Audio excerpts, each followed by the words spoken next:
পাচারকৃত অর্থে বিদেশে করা 40,000 কোটি টাকার সম্পত্তির সন্ধান পেয়েছে রাজস্ব বোর্ডের ইন্টেলিজেন্স সেল। দেশের জবাবদিহি ব্যবস্থা তৈরি করতে নির্বাচন প্রয়োজন, তারেক রহমান। সবাইকে একতাবদ্ধ হবার আহ্বান।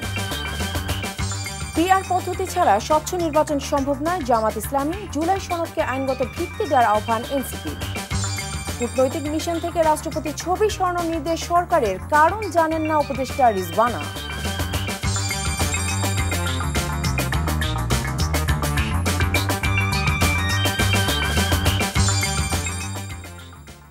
আসসালামু আলাইকুম, নাফিসা তাবাসসুম স্বাগত জানাচ্ছি এনটিভির মধ্যরাতের খবরে। ক্রাউন সিমেন্টের শিরোনাম দেখছিলেন, এবার পুরো খবর। বাংলাদেশ থেকে অর্থ পাচার করে পৃথিবীর বিভিন্ন দেশে প্রায় 40,000 কোটি টাকার সম্পদের সন্ধান পেয়েছে জাতীয় রাজস্ব বোর্ড এনবিআর এর কেন্দ্রীয় গোয়েন্দা সেল সিআইসি। রোববার প্রধান উপদেষ্টা সরকারি বাসভবন যমুনায় এনবিআর চেয়ারম্যান ও সিআইসি মহাপরিচালক প্রধান উপদেষ্টার কাছে এসব তথ্য তুলে ধরেন। চলতি বছরের জানুয়ারি থেকে এ পর্যন্ত 5টি দেশের 7টি শহরে অনুসন্ধান চালিয়ে এই তথ্য পাওয়া গেছে বলে জানানো হয়। দেশগুলো হচ্ছে Antigua and Barbuda, Austria, Dominican Republic, Grenada, Saint Kitts and Nevis, North Macedonia, Malta, Saint Lucia এবং তুরস্ক। এছাড়াও 9টি দেশে 352টি পাসপোর্টের সন্ধান পাওয়া গেছে, যেগুলো টাকার বিনিময়ে কিছু বাংলাদেশি অর্জন করেছে। এই তথ্য অনুসন্ধানের আংশিক চিত্র বলেও উল্লেখ করেন সিআইসি মহাপরিচালক। প্রধান উপদেষ্টা অর্থ পাচারের সাথে জড়িতদের চিহ্নিত করে আইনের আওতায় আনতে দুদক, সিআইসি ও পুলিশের সিআইডি সহ অন্যান্য সংশ্লিষ্ট কর্তৃপক্ষের সমন্বয়ে যথাযথ ব্যবস্থা গ্রহণ করার উপর গুরুত্ব আরোপ করেন। ঢাকায় নিযুক্ত ফিলিস্তিনের রাষ্ট্রদূত ইউসুফ এস ওয়াই রমাদান বাংলাদেশের জনগণকে তার দেশের মানুষের প্রতি অব্যাহত সমর্থনের জন্য গভীর কৃতজ্ঞতা প্রকাশ করেছেন। রোববার প্রধান উপদেষ্টা সরকারি বাসভবন রাষ্ট্রীয় অতিথি ভবন যমুনায় প্রধান উপদেষ্টা অধ্যাপক মোহাম্মদ ইউনুসের সাথে সাক্ষাৎকালে তিনি এই মনোভাব প্রকাশ করেন। গাজায় চরম মানবিক সংকটের কথা উল্লেখ করে রাষ্ট্রদূত বলেন, সেখানে খাবার নেই, ওষুধ নেই, শিশুরাই সবচেয়ে বড় ভুক্তভোগী। বাংলাদেশ সরকার ফিলিস্তিনের জন্য বিশেষ সহায়ক হিসেবে কাজ করছে। বহু বাংলাদেশি সেখানে খাদ্য ও ওষুধের জন্য অর্থ পাঠাচ্ছেন উল্লেখ করে ধন্যবাদ দেন তিনি। প্রধান উপদেষ্টা ফিলিস্তিনের প্রতি বাংলাদেশের সংহতি পুনর্ব্যক্ত করেন। জনগণই দেশের প্রকৃত মালিকানার দাবিদার উল্লেখ করে বিএনপির ভারপ্রাপ্ত চেয়ারম্যান তারেক রহমান সুষ্ঠু নির্বাচন আয়োজনের জন্য সবাইকে একতাবদ্ধ হতে আহ্বান জানিয়েছেন। এখনই দেশের সার্বভৌমত্ব রক্ষা এবং শহীদদের রক্তের দায় মেটানোর উপযুক্ত সময় বলে মন্তব্য করেন তিনি। বলেন, দেশে জবাবদিহির ব্যবস্থা তৈরি করতে নির্বাচন একান্ত প্রয়োজন। রিপোর্টে জানাচ্ছেন শফি মাহমুদ সাগর। রাজধানীর জাতীয় প্রেস ক্লাবে জাতীয় কবিতা পরিষদ আয়োজিত আলোচনা সভায় লন্ডন থেকে ভার্চুয়ালি যুক্ত হন বিএনপির ভারপ্রাপ্ত চেয়ারম্যান তারেক রহমান। 24-এর অভ্যুত্থানে ফ্যাসিবাদ বিরোধী লেখক সাহিত্যিকদের ভূমিকা উল্লেখ করে ধন্যবাদ জানান তিনি। 24-এর সফল গণ আন্দোলনে, গণ অভ্যুত্থানে এইভাবেই কবি সাহিত্যিকরা যুগে যুগে নিজেদের মাত্রাকে এতটা উঁচুতে নিয়ে গেছেন। নাগরিকদের অধিকার প্রতিষ্ঠা করতে জবাবদিহিতামূলক পরিবেশ দরকার জানিয়ে তারেক রহমান নির্বাচন আয়োজনের প্রতি জোর দেন। এদেশের মালিকানার একমাত্র দাবিদার এই দেশের সকল নাগরিক। এই সত্যটাকে যদি আমরা প্রতিষ্ঠিত করতে চাই তাহলে মানুষের ভোটাধিকারের প্রশ্নে, গণতন্ত্র প্রতিষ্ঠার জন্য, বাক স্বাধীনতার পক্ষে, একটা অবাধ সুষ্ঠু নির্বাচনের পক্ষে আমাদের সকলকে ঐক্যবদ্ধ হতে হবে। অর্থাৎ একটি অ্যাকাউন্টেবল অবস্থা দেশে তৈরি করা একান্তই প্রয়োজন। রাজনৈতিক ভিন্নতা থাকবেই উল্লেখ করে তারেক রহমান বলেন, মতাদর্শগত ভিন্নতা রেখে সুষ্ঠু নির্বাচন আয়োজনের জন্য সবাইকে একতাবদ্ধ হতে হবে। আমাদের সাথে হয়তো আপনাদের সকলের আদর্শিক অবস্থান এক নাও হতে পারে, এটি কোনো সমস্যা না। এটিকে কেউ দয়া করে সমস্যা হিসেবে দেখবেন না। বিষয় হচ্ছে যে এই দেশের সার্বভৌমত্বের প্রতি আমাদের অবিচল আস্থা প্রকাশের জায়গায় কিন্তু আমরা সকলে এক। দেশ যাতে কোনো চরমপন্থা কিংবা মৌলবাদের অভয়ারণ্যে পরিণত না হয়, সেজন্য সবাইকে ঐক্যবদ্ধ থাকার আহ্বান জানান বিএনপির ভারপ্রাপ্ত চেয়ারম্যান। শফি মাহমুদ সাগর, এনটিভি নিউজ, ঢাকা। এই সত্যটা পিআর পদ্ধতি ছাড়া কখনোই স্বচ্ছ নির্বাচন সম্ভব নয় বলে মন্তব্য করেছেন বাংলাদেশ জামাতে ইসলামের নায়েবে আমির সৈয়দ আব্দুল্লাহ মোহাম্মদ তাহের। তিনি বলেন, কালো টাকা আর পেশি শক্তি যাদের ভরসা তারাই পিআর পদ্ধতি চায় না। রোববার বিকেলে রাজধানীর রমনা ইঞ্জিনিয়ার্স ইনস্টিটিউশন মিলনায়তনে আলোচনা সভায় এসব কথা বলেন তিনি। এনসিপি নেতা আক্তার হোসেন বলেন, জুলাই সনদকে যদি আইনগত ভিত্তি না দেওয়া হয় তবে আন্দোলনের মাধ্যমে তা আদায় করা হবে। বিস্তারিত জানাচ্ছেন নাহিদ প্রিন্স। ডক্টর সৈয়দ আব্দুল্লাহ মোহাম্মদ তাহের। জুলাই ঘোষণাপত্র ও জুলাই সনদের আইনি ভিত্তি ও করণীয় নিয়ে রাজধানীতে সেমিনারের আয়োজন করে বাংলাদেশ জামায়াতে ইসলামী। দলের শীর্ষ নেতৃবৃন্দ ছাড়াও এতে অংশ নেন বিভিন্ন রাজনৈতিক দলের প্রতিনিধি ও সুশীল সমাজের ব্যক্তিরা। বক্তারা বলেন, দেশে যেন আর কখনো ফ্যাসিবাদ ফিরে না আসে সেজন্য জুলাই সনদকে আইনি ভিত্তি দেয়া জরুরি। একই সঙ্গে সরকার যদি নির্দিষ্ট কোনো দলের প্রতি পক্ষপাতিত্ব করে তা মেনে নেওয়া হবে না বলেও হুঁশিয়ারি দেন তারা। জুলাই ঘোষণাপত্র নিয়ে অনেক ছাড় দিয়েছি, জুলাই সনদ নিয়ে এক চুল পরিমাণ ছাড় দেব না। এনসিপির সদস্য সচিব আক্তার হোসেন ও ইসলামী আন্দোলন বাংলাদেশের প্রেসিডিয়াম সদস্য আশরাফ আলী আকন্দ প্রশ্ন তোলেন, যদি পরবর্তী সরকারই জুলাই সনদ বাস্তবায়ন করে তবে ঐক্যমত্য কমিশনে এত দীর্ঘ আলোচনা কেন? তাদের মতে, নতুন বাংলাদেশ গড়তে হলে নতুন সংবিধানের বিকল্প নেই। দুর্ভাগ্যজনকভাবে কমিশন আমাদের কাছে যখন প্রথম ড্রাফটটা দিলেন, সেই ড্রাফটে বাস্তবায়নের বিষয় নিয়ে একটা দীর্ঘ সূত্রিতার আলাপ আমরা সেই ড্রাফটের মধ্যে খেয়াল করেছি। গণভোট দেবেন না আর পিআর পদ্ধতি নির্বাচন করবেন না, তাহলে কিন্তু আগামী দিনের ভবিষ্যৎ আপনারাই নষ্ট করবেন। দেশের মধ্যে একটা অরাজক পরিস্থিতি সৃষ্টির জন্য আপনারাই দায়ী থাকবেন। এদিকে জামায়াতে ইসলামের নেতারা অভিযোগ করেন, জনগণের আন্দোলনের ফসল হিসেবে যাদের ক্ষমতায় বসানো হয়েছিল তারা জাতির আকাঙ্ক্ষা পূরণ করতে ব্যর্থ হয়েছে। আইনি ভিত্তি না দিয়ে বিদ্যমান কাঠামোতে নির্বাচন হলে আরেকটা হাসিনার জন্ম হবে। পিআর হলে কালো টাকা, মনোনয়ন বাণিজ্য, পেশি শক্তি এগুলো করতে পারবে না যারা তারা পিআরকে বাধা দিচ্ছে। জামাত ইসলামী চায় আগামী 13ই ডিসেম্বর 2025 নির্বাচন হোক। আমরা সবসময় নির্বাচনের জন্য প্রস্তুত। আপনি বলেছেন সংস্কারের পর নির্বাচন, তাহলে এখন সংস্কার নিয়ে টালবাহানা কেন? এ সময় দেশের সব রাজনৈতিক দলকে ঐক্যবদ্ধ থেকে জুলাই সনদ বাস্তবায়নের আহ্বান জানান তারা। সেই নির্বাচনে জনগণ অংশগ্রহণ করবে কিনা তাও সন্দেহ রয়েছে। Nahid Prince, NTV news, Dhaka. বিদেশে বাংলাদেশের সব কূটনৈতিক মিশন, কনসুলেট, কূটনীতিকদের অফিস ও বাসভবন থেকে রাষ্ট্রপতি মোহাম্মদ শাহাবুদ্দিনের ছবি সরিয়ে ফেলার নির্দেশনা দিয়েছে পররাষ্ট্র মন্ত্রণালয়। ইতোমধ্যে ৮০টির মধ্যে ৭০টি মিশন থেকে রাষ্ট্রপতির ছবি সরানো হয়েছে বলে নিশ্চিত করেছে পররাষ্ট্র মন্ত্রণালয়।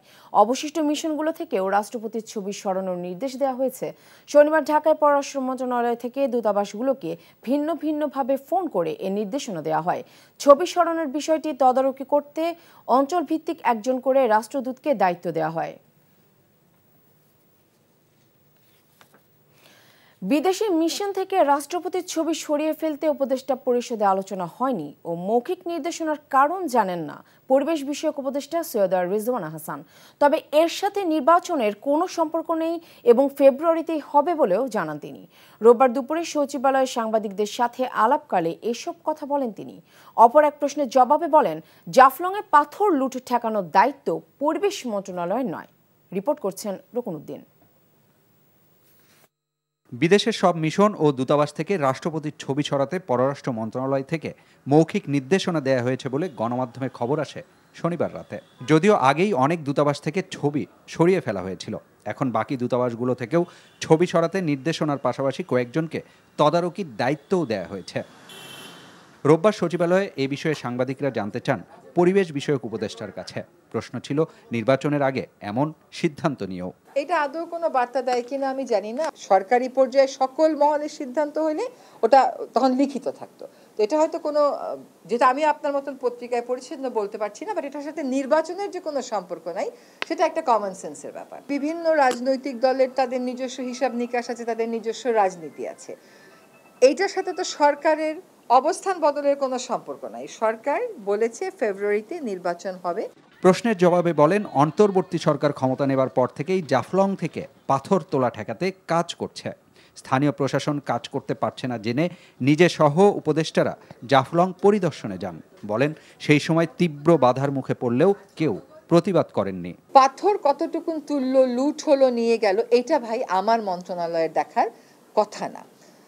কিন্তু যেহেতু আমি একজন পরিবেশ কর্মী প্লাস আমি সরকারে আছি, আমি বলবো না যেটা অন্য মন্ত্রণালয়, আমি দায়িত্ব নেব, কিন্তু পাথর লুট হয়ে যাওয়ার দায়টা আমাকে দিয়ে না। প্রশাসন হয় যোগসাজশ করেছে, নতুবা নীরব থেকেছে, বা দুটোই করেছে, এবং সেজন্য প্রশাসনের ব্যাপারে আমরা ব্যবস্থা নেব কিনা দ্রুতই দেখতে পাবেন। জানান, পাথর উত্তোলন বন্ধ করা পরিবেশ মন্ত্রণালয়ের কাজ না, তবে এই বিষয়ে নিজের কাজ ও 2011 সালে নিজে মামলা করায় তার দিকেই আঙুল ওঠে সবার আগে।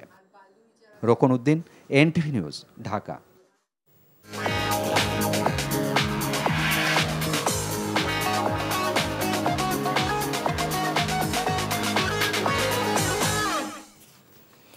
মার্কেন্টাইল ব্যাংক অর্থনীতির খবর। দীর্ঘ কয়েক মাস পর দেশের বিভিন্ন বন্দর দিয়ে ভারতীয় পেঁয়াজ আমদানি শুরু হয়েছে। প্রতি টন পেঁয়াজের আমদানি খরচ কেজিতে 55 টাকার কিছু বেশি। এদিকে বন্দর এলাকায় দেশি পেঁয়াজের দাম অন্তত 10 টাকা কমে 65 টাকায় বিক্রি হচ্ছে। রোববার সন্ধ্যায় 5.5 মাস পর দিনাজপুরের হিলি স্থলবন্দর দিয়ে 5টি ট্রাকে 149 টন ভারতীয় পেঁয়াজ বাংলাদেশে ঢুকেছে। চাঁপাইনবাবগঞ্জের সোনামুরজি স্থলবন্দর দিয়ে আমদানি হয়েছে 779 টন পেঁয়াজ। সাতক্ষীরার ভোমরা স্থলবন্দর দিয়েও 4.5 মাস পর 50 টন ভারতীয় পেঁয়াজ আমদানি হয়েছে। গত কয়েক মাস ভারত থেকে পেঁয়াজ আমদানি বন্ধ ছিল। সম্প্রতি দেশের বাজারে পেঁয়াজের দাম বেড়ে যাওয়ায় আমদানির অনুমতি দিয়েছে সরকার। চট্টগ্রাম বিশ্ববিদ্যালয়ের শিক্ষার্থীদের শতভাগ আবাসন নিশ্চিত সহ 5 দফা দাবিতে প্রশাসনিক ভবনে তালা দিয়েছে শিক্ষার্থীরা। রোববার দুপুর 2টা থেকে বিশ্ববিদ্যালয়ের প্রশাসনিক ভবনে তালা দিয়ে বিক্ষোভ মিছিল সহ নানা কর্মসূচি পালন করে শিক্ষার্থীরা। তাদের অভিযোগ, বিশ্ববিদ্যালয়ে বিভিন্ন হলের সিট বন্টনে নানা অনিয়ম হয়েছে। যাদের রাজনৈতিক সংশ্লিষ্টতা নেই তারা সিট পায়নি। এছাড়া নতুন হল নির্মাণ করে শতভাগ আবাসন নিশ্চিত, হলে সিট না দিলে আবাসন ভাতা প্রদান, অবৈধ শিক্ষার্থীদের হল থেকে বের করে দেয়া, মেয়েদের হলে ডাবলিং ব্যবস্থা বন্ধ করার দাবি জানান শিক্ষার্থীরা। এ সময় প্রশাসন ভবনে থাকা কর্মকর্তা কর্মচারীরা অবরুদ্ধ হয়ে পড়েন। প্রায় 2 দশকের বিরতির পর আবারও শুরু হচ্ছে শিশু কিশোরদের প্রতিভা অন্বেষণমূলক জনপ্রিয় অনুষ্ঠান নতুন কুড়ি। রোববার বিকেলে রাজধানীর রামপুরায় বাংলাদেশ টেলিভিশন ভবনে তথ্য ও সম্প্রচার উপদেষ্টা মাহফুজ আলম উদ্বোধন করেন নতুন কুড়ি 2025-এর অনলাইন রেজিস্ট্রেশন কার্যক্রম। গত 15 আগস্ট থেকে বিটিভির ওয়েবসাইটে আবেদন গ্রহণ শুরু হয়েছে, চলবে 5 সেপ্টেম্বর পর্যন্ত। দেশজুড়ে 6 থেকে 15 বছরের শিশু কিশোরদের মধ্যে 19টি অঞ্চলে প্রাথমিক বাছাই শেষে বিভাগীয় ও জাতীয় পর্যায়ে প্রতিযোগিতা হবে অভিনয়, আবৃত্তি, সঙ্গীত সহ মোট 9টি বিষয়। চূড়ান্ত প্রতিযোগিতা ঢাকায় অনুষ্ঠিত হবে আগামী 2 থেকে 6 নভেম্বর। উপদেষ্টা জানান, এই অনুষ্ঠানের মাধ্যমে নতুন প্রজন্মের শিল্পীরা প্রতিভা বিকাশের সুযোগ পাবেন। আমাদের যে কালচারাল একটা ভ্যাকুয়াম তৈরি হয়েছে, আপনারা প্রত্যক্ষ করতেছেন দেশে যে গত 15 বছর 16 বছর আওয়ামী লীগ ক্ষমতা থাকার কারণে এক ধরনের কালচারাল যে ইস্টাবলিশমেন্ট, কালচারাল যে সিস্টেম, এটা একদিকে হেলে পড়েছিল এবং পুরা সরকারি ব্যবস্থাপনায় আসলে এক ধরনের ক্লায়েন্ট প্যাট্রন রিলেশন তৈরি করা হয়েছিল কালচারাল অ্যাক্টিভিস্টদের সাথে, কর্মীদের সাথে, নায়ক, গায়ক, অভিনেত্রীদের সাথে। আমরা মনে করতেছি যে নতুন প্রজন্মের যারা আসবেন তারা দলের ঊর্ধ্বে গিয়ে এবং দলীয় মতাদর্শের ঊর্ধ্বে গিয়ে তারা দেশকে, দেশের মানুষকে রিপ্রেজেন্ট করবেন। রাজনৈতিক অঙ্গনে নারীর ক্ষমতায়নের ক্ষেত্রে তাদের মূল ধারার রাজনীতিতে নিয়ে আসার বিকল্প নেই বলে মন্তব্য করেছেন বিএনপির স্থায়ী কমিটির সদস্য আব্দুল মঈন খান। এজন্য সমাজ ব্যবস্থার পরিবর্তন দরকার বলেও মনে করেন তিনি। রোববার রাজধানীর একটি হোটেলে জুলাই গণঅভ্যুত্থানের প্রেক্ষাপটে রাজনৈতিক ও অর্থনৈতিক ক্ষেত্রে নারীর ক্ষমতায়ন নিয়ে আয়োজিত সেমিনারে এসব কথা বলেন তিনি। বক্তারা সংসদে নারীর প্রতিনিধিত্ব বাড়ানোর দাবি জানিয়ে বলেন, শুধু সংরক্ষিত আসন নয়, সংসদীয় আসনের নির্বাচনেও নারীর অংশগ্রহণ নিশ্চিত করতে হবে। সমাজে এখনও নানা ক্ষেত্রে নারীরা পিছিয়ে আছে উল্লেখ করে নারীর প্রতি সামাজিক দৃষ্টিভঙ্গি পরিবর্তনের তাগিদ দেন তারা। মেয়েদেরকে মেইন স্ট্রিম অফ পলিটিক্সে নিয়ে আসতে হবে। আমি মনে করছি এটা হচ্ছে মূল সমস্যা। এটা আমরা করতে পারিনি বলেই কিন্তু এই সমস্যাগুলো দেখা দিয়েছে। করছেন যে আমাদের মানসিকতার যে সমস্যা, সেই মানসিকতার সমস্যাটি যদি আমরা দূর করতে পারি এবং আজকের এই সমাজ ব্যবস্থাকে যদি আমরা পরিবর্তন করতে না পারি, তাহলে কিন্তু এই নারী মুক্তি, নারী আন্দোলন, নারী শক্তি, নারীর সমতা এইসব সেমিনার বক্তৃতা করে কোনো লাভ হবে না। আশুলিয়া থেকে জাল টাকা ও ভারতীয় রুপি সহ রফিকুল ইসলাম নামে এক ব্যক্তিকে আটক করেছে গোয়েন্দা পুলিশ। তার হেফাজত থেকে জব্দ করা হয়েছে ৩৯,৫০০ জাল ভারতীয় রুপি ও ১,১৬,০০০ জাল বাংলাদেশি টাকা। বিষয়টি নিশ্চিত করেছেন ঢাকা জেলা উত্তর গোয়েন্দা পুলিশের ওসি জালাল উদ্দিন। তিনি জানান, গোপন সংবাদের ভিত্তিতে রোববার ভোরে আশুলিয়ার জিরাবো কুণ্ডলবাগ পুকুরপাড় এলাকায় অভিযান চালিয়ে দেশি বিদেশি জাল টাকা সহ তাকে গ্রেফতার করা হয়। তাকে জিজ্ঞাসাবাদ করে চক্রের অন্যান্য সদস্যদের গ্রেফতারের অভিযান চলছে বলে জানিয়েছে পুলিশ। বিএনপি চেয়ারপারসন উপদেষ্টা বীর মুক্তিযোদ্ধা জহিরুল হক শাহজাদা মিয়া বলেছেন, দীর্ঘ ১৭ বছরের আন্দোলন হয়েছে। সংগ্রামের পর জুলাই গণঅভ্যুত্থানের মাধ্যমে ফ্যাসিস্ট শেখ হাসিনা সরকারের পতন হয়েছে। বিকেলে ফরিদপুরের সদরপুরে ঢেউখালী ইউনিয়নে এক জনসভায় প্রধান অতিথির বক্তব্যে তিনি আরও বলেন, দেশের মানুষ ভোটাধিকার প্রয়োগের মাধ্যমে গণতান্ত্রিক সরকার প্রতিষ্ঠার অধীর অপেক্ষায় রয়েছে। আগামীতে বিএনপির ভারপ্রাপ্ত চেয়ারম্যান তারেক রহমানের নেতৃত্বে রাষ্ট্র মেরামতের ৩১ দফা বাস্তবায়নের মাধ্যমে নতুন বাংলাদেশ গড়ে তোলা হবে বলে আশাবাদ ব্যক্ত করেন তিনি। এ সময় জেলা বিএনপির যুগ্ম আহ্বায়ক অ্যাডভোকেট আলী আশরাফ নান্নু সহ দলীয় নেতাকর্মীরা উপস্থিত ছিলেন। আতঙ্ক নয়, সচেতনতাই পারে ডেঙ্গু প্রতিরোধ করতে উল্লেখ করে ডেঙ্গু সংক্রমণের বিরুদ্ধে সচেতনতার সৃষ্টির আহ্বান জানিয়েছেন ইনার হুইল ক্লাব অব জাহাঙ্গীরনগরের সংগঠকরা। বিকেলে রাজধানীর মহাখালী রাওয়া ক্লাবে নিজ এলাকা পরিষ্কার রাখি, ডেঙ্গু থেকে সবাই বাঁচে স্লোগানে এক সম্মেলনের আয়োজন করে সংগঠনটি। সম্মেলনে বক্তারা বলেন, এডিস মশার বিস্তার রোধে বাড়ির আশেপাশে ও ভেতরে জমে থাকা পানি এবং ঝোপঝাড় পরিষ্কার রাখা জরুরি। তারা আরও জানান, সচেতনতার ভিত্তিতে লিফলেট বিতরণ, মশারি ব্যবহার সহ নানা কর্মসূচি হাতে নিয়েছে ক্লাবটি। অনুষ্ঠানে উপস্থিত ছিলেন জেসরিনা হায়দার, অধ্যাপক ডক্টর কবিরুল বাশার সহ সংশ্লিষ্ট অনেকে। এবারে প্রবাসের খবর। বিএনপি চেয়ারপারসন বেগম খালেদা জিয়ার ৮০তম জন্মদিন উপলক্ষে দোয়া মাহফিল করে মালয়েশিয়া যুবদল। মালয়েশিয়া যুবদলের সহসভাপতি তালেব মোল্লার সভাপতিত্বে ও সহ সাংগঠনিক সম্পাদক হাসিবুল হোসেন শান্তর সঞ্চালনায় প্রধান অতিথি ছিলেন মোহাম্মদ আব্দুল জলিল লিটন। বিশেষ অতিথি ছিলেন মঞ্জু খা ও মোহাম্মদ আজিজ মোল্লা। প্রধান বক্তা ছিলেন যুব নেতা মোহাম্মদ জসিম উদ্দিন। বক্তব্য দেন রমজান আলী, নূরে সিদ্দিকী, সুমন সহ অন্যরা। মাহফিলে খালেদা জিয়ার সংগ্রামী জীবনের ওপর আলোকপাত করেন বক্তারা। পরে তার সুস্থতা ও দীর্ঘায়ু কামনায় দোয়া করা হয়। বেগম খালেদা জিয়ার জন্মদিন উপলক্ষে আলোচনা ও দোয়া মাহফিলের আয়োজন করে সৌদি আরব দাম্মামের আল খোবার জাতীয়তাবাদী বন্ধু মহল। দাম্মাম প্রাদেশিক বিএনপির যুগ্ম সাধারণ সম্পাদক মোহাম্মদ হাবিবুর রহমান মৌলভীর সভাপতিত্বে এবং ইঞ্জিনিয়ার বরকতুল্লাহ ও আল খোবার মহানগর যুবদলের সদস্য সচিব তানভীর হোসেন ফারহাদের যৌথ সঞ্চালনায় অনুষ্ঠানের প্রধান অতিথি ছিলেন দাম্মাম প্রাদেশিক বিএনপির ধর্ম বিষয়ক সম্পাদক মোহাম্মদ মুনির হোসেন। প্রধান বক্তা ছিলেন প্রবাসী পিরোজপুর জেলা বিএনপির সাংগঠনিক সম্পাদক সোহেল জমাদার। বিশেষ অতিথি ছিলেন আল খোবার বিএনপি নেতা মোহাম্মদ আয়ুব মোল্লা, নবীর হোসেন, ইমরান পাটোয়ারি, আজহারুল ইসলাম বাবু, মোহাম্মদ শরীফ শেখ, নূরে আলম কিরণ সহ অন্যান্যরা। অনুষ্ঠানে খালেদা জিয়ার শারীরিক সুস্থতা কামনায় দোয়া করা হয়। সৌদি আরবের জেদ্দায় বিজয় দিবস ক্রিকেট টুর্নামেন্টের ফাইনাল ও পুরস্কার বিতরণী অনুষ্ঠান হয়েছে। জেদ্দার সারা তাওবায় এসটিসি মাঠে বাংলাদেশ ক্রিকেট অ্যাসোসিয়েশনের আয়োজনে ও Saudi Bangla business and investors ফোরামের পৃষ্ঠপোষকতায় শিরোপা জয়ী ফেনী বেঙ্গল টাইগার। ওমর ফারুক ও রাফিদ হাসানের সার্বিক তত্ত্বাবধানে প্রধান অতিথি ছিলেন জেদ্দা কনসুলেটের কাউন্সিলর ASM সাইম। বিশেষ অতিথি ছিলেন Saudi Bangla business and investors ফোরামের সভাপতি আলহাজ আব্দুর রহমান। উপস্থিত ছিলেন শেখ জাকির হোসেন, রেজাউল করিম টিপু সহ অন্যরা।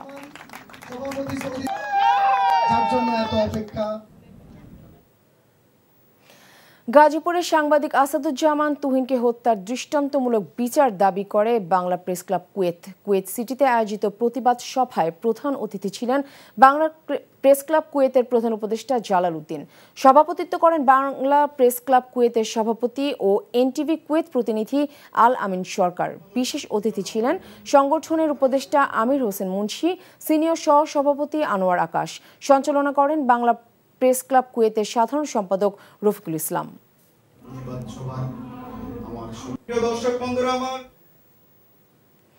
কাতার প্রবাসী বাংলাদেশিদের সাথে মতবিনিময় করেন নবনিযুক্ত রাষ্ট্রদূত মোহাম্মদ হজরত আলী খান। কাতারস্থ বাংলাদেশ দূতাবাস আয়োজিত মিট দ্য অ্যাম্বাসেডর অনুষ্ঠানটি সঞ্চালনা করেন মিশন উপপ্রধান মোহাম্মদ ওয়ালিউর রহমান। অনুষ্ঠানে প্রবাসীদের বিভিন্ন সমস্যার কথা তুলে ধরে তার সমাধানেরও পরামর্শ দেন বাংলাদেশ কমিউনিটির নেতৃবৃন্দ। উপস্থিত ছিলেন প্রতিরক্ষা উপদেষ্টা ব্রিগেডিয়ার জেনারেল এম খায়রুদ্দিন, শ্রম কাউন্সিলর মোহাম্মদ মাসুদ উল কবির, দূতাবাসের প্রথম সচিব রাজনৈতিক আবদুল্লাহ আল রাজি, দূতালয়ের প্রধান মোহাম্মদ নাসির উদ্দিন।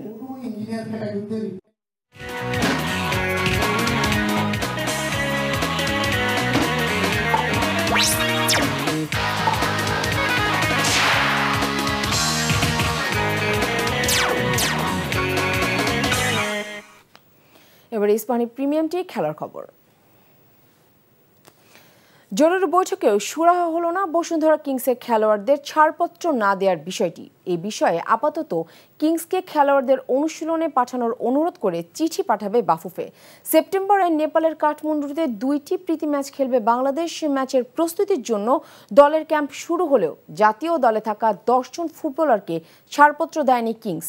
উদ্ভূত পরিস্থিতিতে বাফুফের জাতীয় দল কমিটির জরুরি সভায় বসলেও হয়নি সমস্যার সমাধান। রোববারের এই জরুরি সভায় কিংসের সভাপতি এবং জাতীয় দল কমিটির ডেপুটি চেয়ারম্যান ইমরুল হাসান উপস্থিত হননি। তাই ঘণ্টাখানেকের এই সভা শেষে বসুন্ধরা কিংসকে খেলোয়াড় ছাড়ার অনুরোধ করে চিঠি দেওয়ার সিদ্ধান্তের পথেই হেঁটেছে বাফুফে। রাজধানীর একটি 5 তারকা হোটেলে বাফুফের সভাপতি জানান, আপাতত চিঠি দিয়ে দায়িত্ব শেষ করছে বাফুফে। মিটিং কল করলে আনফরচুনেটলি ইমার্জেন্সি কল করতে না, নাকি বসুন্ধরার বিরুদ্ধে ব্যবস্থা নিতে ভয় পান? হয়, যখন যেটা দরকার সেটা করা হবে, বা আপাতত সলিউশন খোঁজা হচ্ছে। আই রিকোয়েস্ট আমরা কেউ জাজমেন্টে না আসি, আমরা একটা সব কিছুরই একটা ফাইনাল আউটকাম অ্যামিকেবলি আসবে, এভাবে আমরা চলমান আছি। 2 তারকা বাবর আজম ও মোহাম্মদ রিজওয়ানকে ছাড়াই এশিয়া কাপের জন্য দল ঘোষণা করেছে পাকিস্তান। 17 সদস্যের দলকে নেতৃত্ব দেবেন অলরাউন্ডার সালমান আগা।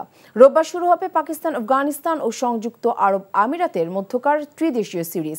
এই সিরিজের দল নিয়ে এশিয়া কাপ খেলবে পাকিস্তান, তাই সবার আগেই দল ঘোষণা করলো তারা। দলে অভিজ্ঞদের মধ্যে আছেন ফখর জামান, শাহিন শাহ আফ্রিদি, হারিস রৌফ, ফাহিম আশরাফ, হাসান আলী। এছাড়া তরুণ সাইম আয়ুব, খুরদিল শাহ ও হুসেন তালাত জায়গা পেয়েছেন। 29 আগস্ট থেকে 7 সেপ্টেম্বর পর্যন্ত শারজায় অনুষ্ঠিত হবে ত্রিদেশীয় সিরিজ। এরপর আবুধাবি ও দুবাইয়ে 9 থেকে 28 সেপ্টেম্বর অনুষ্ঠিত হবে টি-20 এশিয়া কাপ। খবর শেষ করছি, যাবার আগে ক্রাউন সিমেন্ট শিরোনামগুলো আরো একবার। পাচারকৃত অর্থে বিদেশে গড়া 40,000 কোটি টাকার সম্পত্তির সন্ধান পেয়েছে রাজস্ব বোর্ডের ইন্টেলিজেন্স সেল। দেশের জবাবদিহি ব্যবস্থা তৈরি করতে নির্বাচন প্রয়োজন, তারেক রহমান। সবাইকে একতাবদ্ধ হবার আহ্বান। পিআর পদ্ধতি ছাড়া স্বচ্ছ নির্বাচন সম্ভব নয়, জামাত ইসলামী। জুলাই সনদকে আইনগত ভিত্তিতে দেওয়ার আহ্বান এনসিপি। কূটনৈতিক মিশন থেকে রাষ্ট্রপতির ছবি সরানোর নির্দেশ সরকারের, কারণ জানেন না উপদেষ্টা রিজওয়ানা। এই ছিল মধ্যরাতের খবরে। এই খবরের ভিডিও সহ আপডেট জানতে ভিজিট করুন এনটিভি অনলাইন www.ntvbd.com। এছাড়াও এনটিভির জনপ্রিয় সব অনুষ্ঠান ও খবরের আপডেট জানতে ভিজিট করুন আমাদের ইউটিউব ও ভেরিফাইড ফেসবুক পেজ। ধন্যবাদ সবাইকে।